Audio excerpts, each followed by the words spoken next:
शांति। आज मीठे मीठे श्री बाबा ब्रह्मा कीर्तन द्वारा कहते हैं, मीठे मीठे बच्चे, बाबा हमें कहते हैं कि अब हमारे मस्तक पर जो हमारी आत्मा प्रकृति के बीच में रहती है, तो बाबा कहते हैं अगर आप तिलक देते हो अपने मस्तक पर, तो सदा तिलक देते समय ना ऐसे तिलक देना, मैं संतुष्ट मणि आत्मा। देखो, तिलक भी प्रकृति के बीच में क्यों दिया जाता है? क्योंकि हमारी आत्मा यहाँ निवास करती है। असल में तिलक देने का मतलब है कि स्मृति में रहना कि मैं आत्मा हूँ। जैसे कोई बात को याद रखना होता है तो कई लोग गांठ बांध देते हैं ना, या कोई ना कोई ऐसी निशानी लगा देते कि याद रहे कि ये चीज ये है। ऐसे क्योंकि हमारी आत्मा की विस्मृति हो गई ना, तो दुनिया में लोग, देखो मंदिरों में भी लोग तिलक क्यों लगाते हैं? क्योंकि असल में आत्मा को शक्ति मिलती है। ये जो भी हम भक्ति पाठ करते हैं ना, इससे हमारी आत्मा में शक्ति मिलती है। तो हमेशा पहले पूजा पाठ शुरू करने से पहले मंदिर में जाएंगे तो तिलक देंगे। अर्थात इसका अर्थ ये आत्मा की स्मृति में स्थित होकर सिर्फ आप भक्ति करो, भगवान को याद करो और जो भी पाठ पूजा कर लो। और वो भी क्योंकि हमें अपनी आत्मा का भी याद नहीं तो परमात्मा का भी यथार्थ नाम रूप याद नहीं है। तो ऐसे ही लोग तिलक लगाते हैं, भगवान को अलग अलग रूपों में याद करते हैं, लेकिन असल में क्या है? मैं आत्मा इस स्मृति में रहकर निराकार परमात्मा को निराकार रूप में याद करूं। अगर शिव और शंकर एक है तो शंकर की मूर्ति रखे ना, शिव की क्यों रखते हैं? दुनिया में कहते हैं ना शिव और शंकर एक हैं। अगर शिव और शंकर एक हैं तो अगर समझो आप हो तो आपका कोई फोटो और आपकी कोई ऐसी निशानी बना देंगे क्या? ऐसे कोई चिन्ह जैसे, और आपके फोटो के आगे वो चिन्ह लगा देंगे तो वो चिन्ह भी आप हो और ये आपका शारीरिक रूप आपका ये है, तो थोड़ी होता है ना। और अगर ऐसा आप अपनी कोई निशानी लगा भी दो, भाई इस चिन्ह से लोग पता लगा सके कि ये आप हो, तो आप अपने ही चिन्ह के आगे तपस्या क्यों करोगे? क्योंकि शंकर का तपस्वी रूप दिखाते हैं और उनके आगे शिवलिंग भी रखा रहता है। तो शंकर, शिव और शंकर एक है तो शंकर अपने ही चिन्ह के आगे तपस्या क्यों कर रहे हैं? समझ की बात है ना। तो मतलब शिव, और कहते हैं शिवरात्रि के दिन शिवरात्रि कहते हैं। कभी सुना है शंकर रात्रि के कहा जाए? नहीं। शिव और शंकर एक बोलते हैं तो शिव की रात्रि क्यों कहते हैं? और उस दिन खास शिवलिंग पे ही दूध क्यों चढ़ाया जाता है? अक्कतूरे शिवलिंग पे क्यों ही चढ़ाते हैं? शंकर भी तो है ना, अगर शिव शंकर एक है तो शंकर की भी फोटो पे दूध चढ़ा दो, उनके ऊपर ही अक्कतूरे चढ़ा दो। शिवलिंग की ही इतना महत्व क्यों होता है?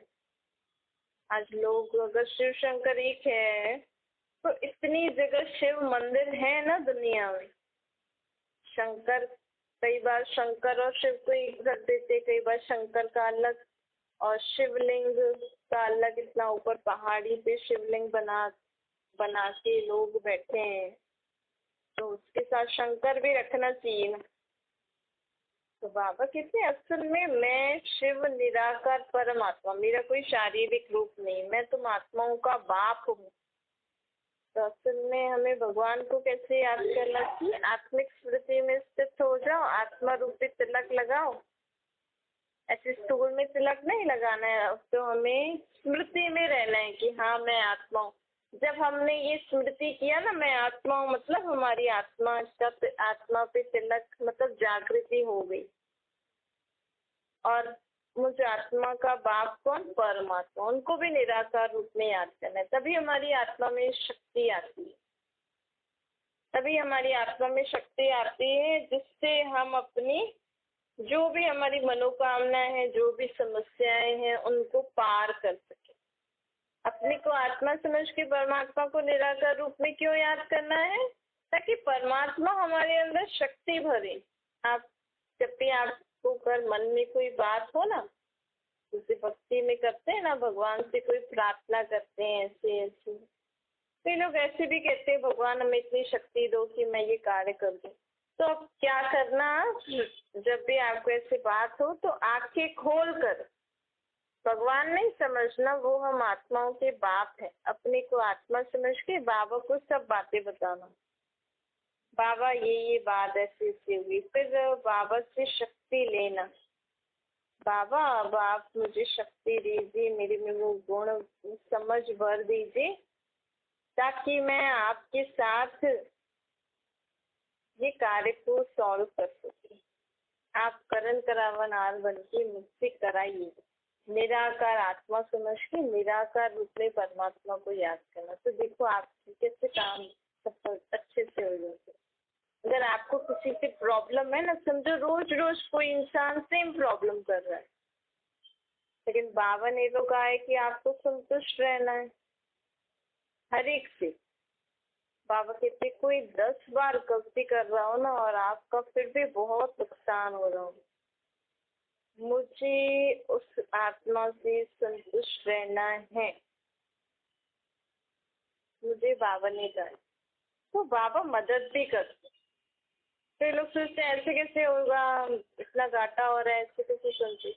आप परमात्मा की बात मान के तो देखो, आपका क्या बिगड़ता है? आपका कुछ बिगड़ रहा है क्या? क्योंकि सब कुछ कहते हैं ना, सब कुछ तेरा है। आप बाबा को बोलो ना, बाबा सब कुछ आपका है ना।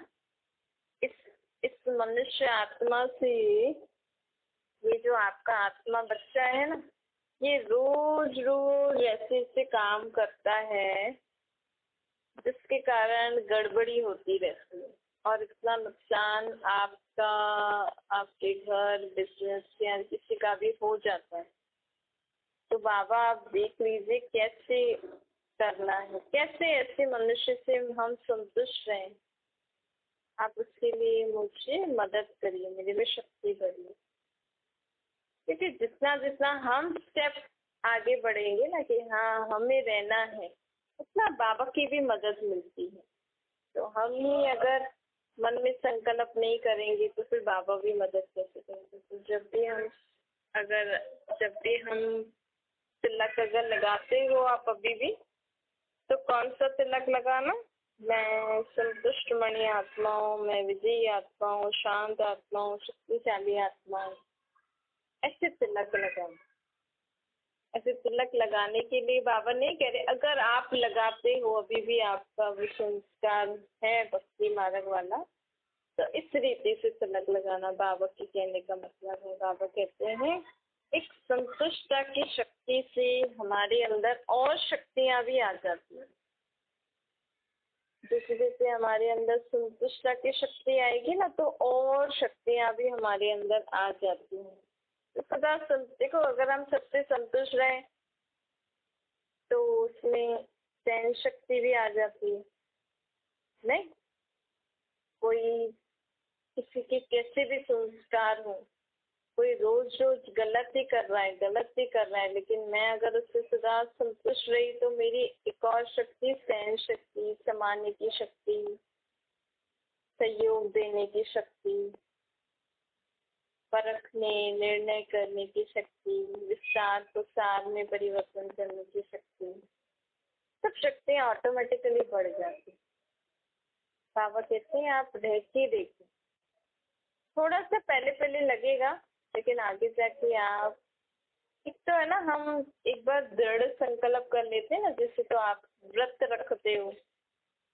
अब जिस दिन व्रत रखे, मानो आपके घर में बहुत सारी मिठाइयाँ आए, बहुत सारे अलग अलग चीजें आए, लेकिन आपके मन में क्या होता है कि मुझे आज कुछ नहीं खाना है, यही होता है ना। और अगर सच्चे मन से रखते हैं तो उन चीजों को देखते हुए भी नहीं दिखती ही नहीं है, हमारे मन में उन्हीं देवियां देवी की याद रहती है जिनके लिए हमने व्रत रखा है। तो ऐसे ही आप अपने आप में दृढ़ संकल्प करोगे ना मुझे सबसे संतुष्ट रहना है, तो औरों के कैसे भी स्वभाव संस्कार हो, कुछ भी बात हो ना, धीरे धीरे आपकी स्टेज ऐसी हो जाएगी कि आप देखते हुए भी अनदेखा कर दोगे। और ऐसे नहीं कि हमारा घाटा होता ही रहेगा। जो भी प्रॉब्लम अभी तक आप सॉल्व नहीं कर पा रहे हो ना, लेकिन अपनी संतुष्टता की शक्ति से आप समस्याओं को भी समाप्त कर सकते हो।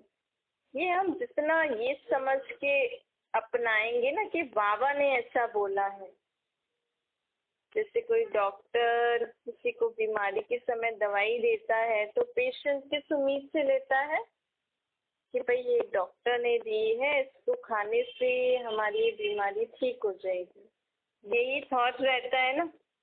और एक तो दवाई होती है, दवाई के साथ उस आत्मा की भावना भी होती है कि खुद की संकल्प शक्ति भी होती है कि अब मैं इससे ठीक हो जाऊंगी या हो जाऊंगा, तो वो भी जल्दी असर करती है। दवाई के साथ अगर हम उस कि हाँ भाई ये डॉक्टर ने दिए ना, ये ठीक हो जाएंगी, तो जल्दी ठीक हो जाती, और दुआ करो तो और जल्दी ठीक हो जाती। ऐसे ही अगर हम सदा संतुष्ट रहेंगे ना, तो उससे क्या होता है कि और लोग अब वो हमें देखते हैं, भाई अब भी हम गलती कर रहे हैं लेकिन ये कुछ नहीं बोल रहे कर रहे हैं, तो आप ही वो झुक जाते हैं, वो गलती करना छोड़ देते हैं हमारे कुछ ना बोलने से। ऐसे नहीं, बाहर से ही नहीं, अंदर से भी उनके प्रति संतुष्टता रखो, कोई बात नहीं, सब ठीक हो जाएगा, सब समझ जाएंगे, कुछ नहीं होगा, कुछ नहीं होगा। जहाँ संतुष्टता है वहाँ कोई अप्राप्त शक्ति नहीं। संतुष्टता की शक्ति कैसे भी वायुमंडल हो, कैसा भी सर्कमस्टेंसेस हो, उनको सहज परिवर्तन कर सकते। जब हम संतुष्ट रहते हैं ना, तो समझो आपके घर में कोई ऐसी बात है, किसी भी बात के कारण, किसी भी कारण आपके घर में टेंशन का माहौल है, सब लोग एक दूसरे को कुछ ना कुछ बोल रहे हैं, आपके कारण ऐसा हुआ, आपने ऐसा किया, तो बाबा कहते हैं अगर आप संतुष्ट रहोगे ना, चलो जो भी हो गया हो गया, अब आगे से हमें क्या नहीं करना चाहिए, क्या करना चाहिए। अगर किसी पर्सन के कारण ऐसी बात आई है, अगर आप उनसे भी उनके प्रति भी असंतुष्टता ना दिखाकर संतुष्टता दिखाओगे ना, तो जो भी वायुमंडल गलत बात के कारण वायुमंडल बना होगा ना, तो सहज परिवर्तन हो जाए। तो बाबा कहते हैं ये बाबा हमें जीवन जीने के लिए टीचिंग्स दे रहे हैं, मत दे रहे हैं, ये पर बाप हमें मत दे रहे हैं। तो जीवन में बाबा कहते हैं जीवन में असंतुष्ट रहने के कारण ही तो इतनी तकलीफें आ रही है ना दुनिया में। संबंधों में जो भी कड़ाहट वगैरह हो रही है, जो भी संबंध में आजकल अंडरस्टैंडिंग मिठास नहीं है, वो क्यों है? क्योंकि कोई ना कोई बात से कोई ना कोई किसी से असंतुष्ट है। अगर हम उस बात को छोड़ दें और जो बातें अच्छी हैं हमें, अगर हम वो जांच के उन बातों को लेकर अगर हम एक दूसरे से, जो भी नहीं है ना उसको छोड़ दो, उस पर ध्यान ही नहीं दो। तो घर में अगर चारों तरफ कचरा ही कचरा है, लेकिन आपको बैठना है, तो आप क्या करोगे? ऐसी जगह ढूंढोगे ना जहाँ साफ है, जहाँ कचरा नहीं है, थोड़ी सी तो होगी कहीं ना कहीं बैठने के लिए तो होगी सी, तो आप वहाँ जाके बैठ जाओगे, अपना काम करोगे, फिर बाकी जो भी चीजें हैं वहाँ बैठ के सोच के और क्लीनिंग करोगे। ऐसे ही ना आप अपने जीवन में संतुष्टता ढूंढो, मतलब कोई कोई अच्छी चीज ढूंढो, अपने में, दूसरों में, जीवन में, फिर उस अच्छाई को लेके जिसके बाद से आपको संतुष्टता है ना, किसी से भी अपने से भी, उस बात को लेके जीवन में आगे बढ़ेंगे ना, तो बाकी सारी प्रॉब्लम सहज खत्म हो जाएंगी। तो ये हमें करके देखना है। सुनना नहीं, करके देखना है। घड़ी घड़ी याद रखो कि मैं बाबा की संतुष्ट आत्मा हूँ, संतुष्ट मणि आत्मा हूँ। कल से सुबह से जो भी आप काम करो, याद रखना कि मुझे आज सारा दिन सभी मनुष्य आत्माओं से अपने से संतुष्ट रहना है। मुझे किसी के प्रति भी जीवन में असंतुष्टता लानी ही नहीं। संतुष्टता की शक्ति से मुझे औरों को परिवर्तन करना है। संतुष्टता की शक्ति से मुझे वायुमंडल को परिवर्तन करना है। संतुष्टता की शक्ति समय पर कार्य में लगाएंगे तो हमें सफलता मिल जाती है। कोई भी प्रकार की, चाहे हम किसी के साथ काम करते हैं, साथियों में अगर हलचल हो जाती है, नहीं, घर में अगर आप बहुत सारे जने हो या ऑफिस में या जहाँ भी आप काम करते हो, अगर 2-3 जने भी हैं, अगर वो भी एक दूसरे से संतुष्ट नहीं तो क्या फायदा। नहीं, आजकल सब लोग अलग क्यों हो जाते हैं जल्दी। नहीं, बच्चे शादी करेंगे तो अलग हो जाएंगे, कई बार हस्बैंड वाइफ की नहीं बनती है, कई बार किसी की कभी किसी की, क्या क्या कुछ न कुछ असंतुष्टता रहती है। नहीं, कभी किसी के कैसे संस्कार हो जाते हैं। तो बाबा कहते हैं कोई बात नहीं, जीवन में कोई भी बात आती है ना, अगर आप उसको सॉल्व नहीं कर पा रहे या कोई अच्छी बात हो गई तो आप उससे किनारा कर लो। नहीं, अगर हम किसी से किसी कई कई बातें ऐसी हो जाती है ना कि हम उस समय हम संतुष्ट नहीं रह सकते। नहीं, हम वो कई कई बातें ऐसी होती है कि उसमें मतलब कि रहना ही पॉसिबल नहीं होता है। तो हमें उस बात से, उस सिचुएशन से जल्दी निकल जाना चाहिए, टाइम नहीं लगाना है। क्योंकि क्या होता है, कई बार दूसरों के कारण असंतुष्टता क्रिएट होती है ना, तो लोग अपने जीवन से भी असंतुष्ट हो जाते। पहले आप कोशिश करो, लेकिन अगर आप नहीं कर पा रहे हो, आप एडजस्ट नहीं हो पाओगे, तो अपने आप से असंतुष्ट वो लेवल नहीं आना चाहिए। कई बार नहीं होता है, लोग दूसरों की गलतियों के कारण उनको समझा के उनको ऐसे ऐसे करके, सामने वाले तो परिवर्तन नहीं होते, लेकिन लोग अपने जीवन से भी असंतुष्ट हो जाते। जीवन जीने की हिम्मत ही नहीं रहती उनको, कुछ दिखता ही नहीं है। अब हम क्या करेंगे। तो ऐसी सिचुएशन ना आए तो पहले ही हमें उस बात से किनारा कर लेना चाहिए, खत्म कर देनी चाहिए, ताकि हम अपने आप से तो संतुष्ट रहें। हम आगे की लाइफ तो संतुष्टता से जिए ना भाई। तो बाबा कहते हैं अब इस रीति से मुझे सदा संतुष्ट रहना है। ये हमें आज बाबा अंडरलाइन करा रहे हैं। बाबा कहते हैं कोई भी प्रकार का जीवन में विघ्न आता है, परेशानियां आती हैं, तो विघ्नों को जितनी जल्दी हम खत्म करके सदा संतुष्ट रहे ना, तो वो अच्छा होता है। कई बार क्या होता है, हिसाब किताब भी होता है ना। नहीं, लोग तो सोचते हैं, समझो किसी ने शरीर छोड़ दिया, किसी के संबंध में कड़ाहट आ गई, कोई कुछ हो गया, कोई कुछ हो गया, लेकिन अगर हम ये याद रखें कि ये हमारा हिसाब किताब है, तो जितना समय हमारा हिसाब किताब चलना है चलेगा। बाकी अगर नहीं चल रहा है तो हमें उस बात से जल्दी निकल जाना चाहिए। हमें कोशिश करनी चाहिए स्व से कभी भी संतुष्टता नहीं छोड़नी चाहिए। तो बाबा कहते हैं समाधान स्वरूप बनो, समस्या स्वरूप नहीं बनो। आज में बाबा कहते हैं हर समस्या का कोई ना कोई समाधान तो होता ही है। उस समाधान को चेक करके और जीवन में जल्दी जल्दी उसको इम्प्लीमेंट करके आगे बढ़ते जाओ। समस्याओं को ज्यादा बढ़ाओ नहीं, क्योंकि वैसे ही आत्माओं में शक्ति नहीं है।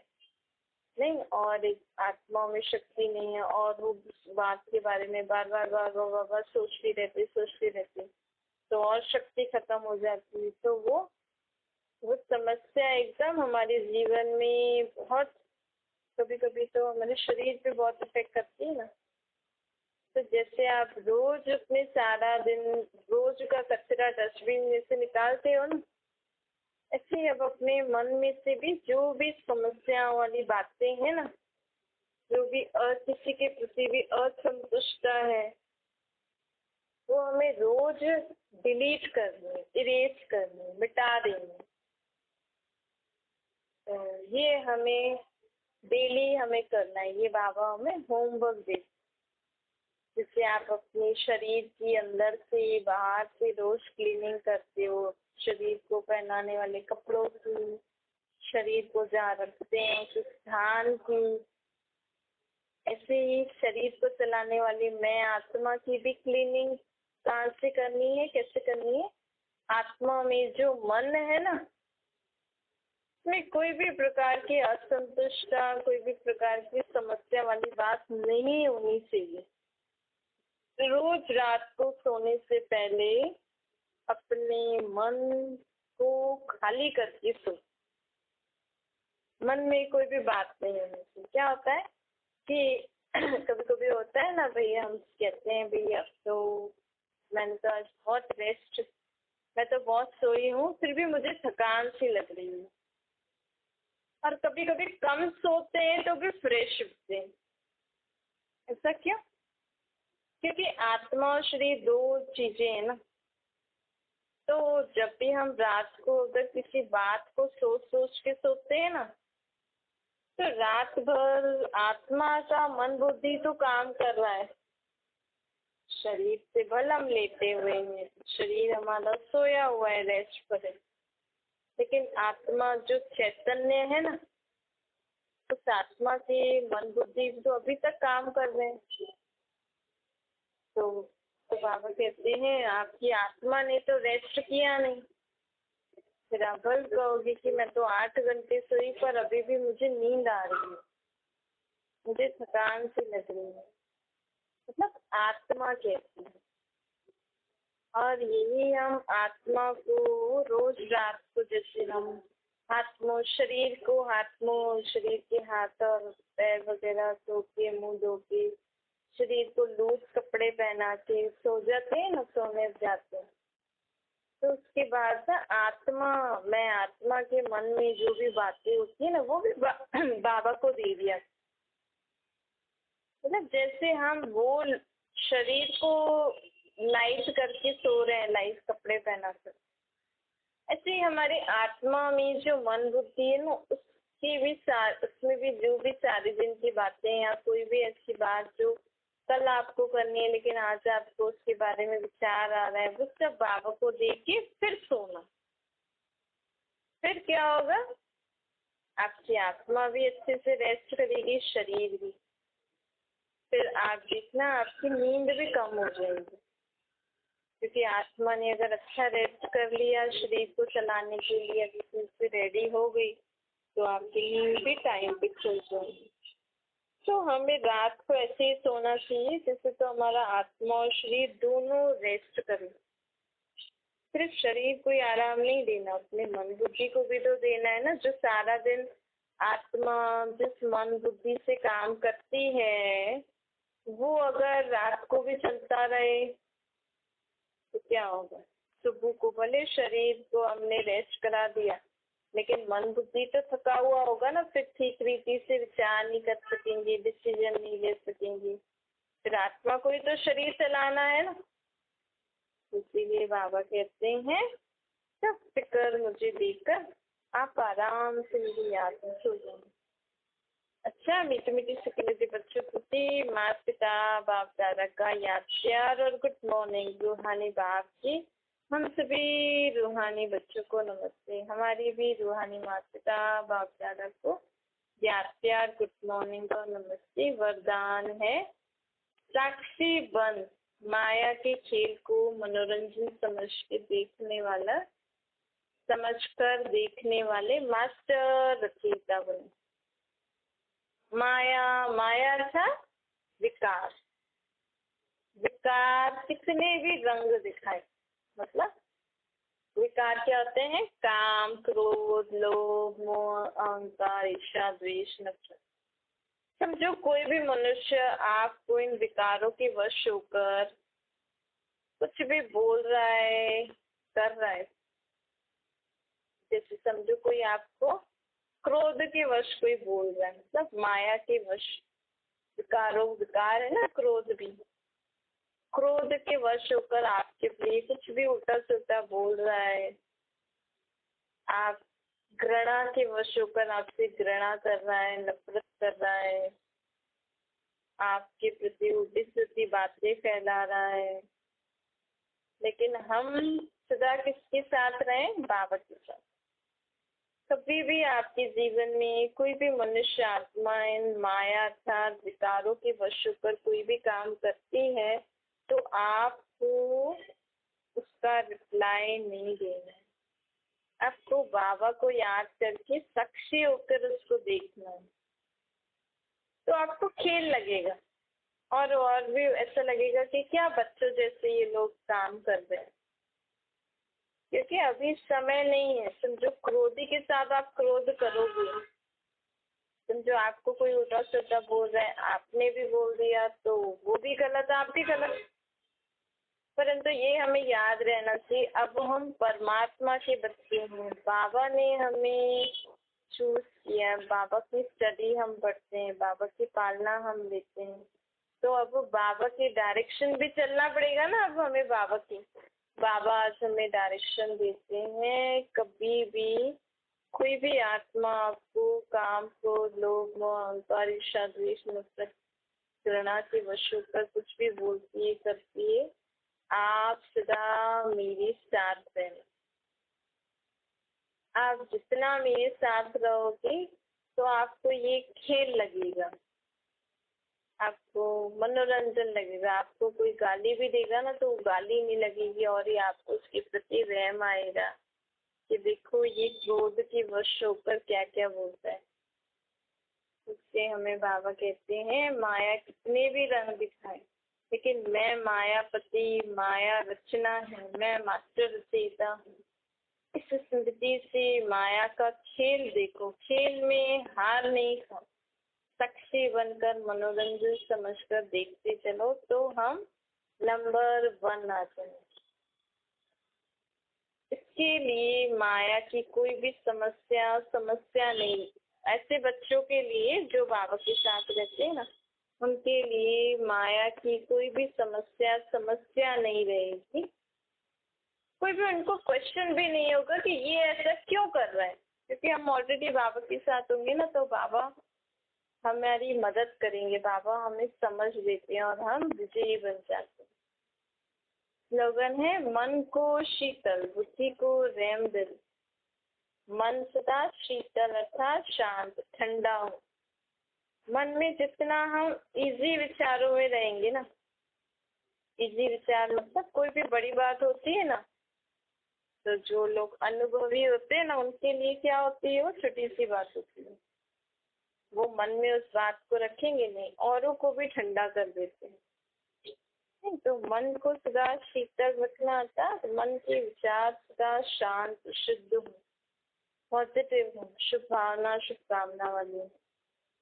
तो बुद्धि में आप ही हमें रहम आएगा सबके प्रति।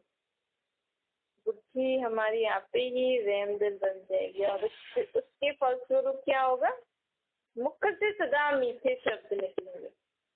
देखो अगर आपके मुख से कभी भी आवेश के या क्रोध के या ऐसे बुरे शब्द निकलते ना, मतलब उसका कारण क्या है, आपके मन के विचार।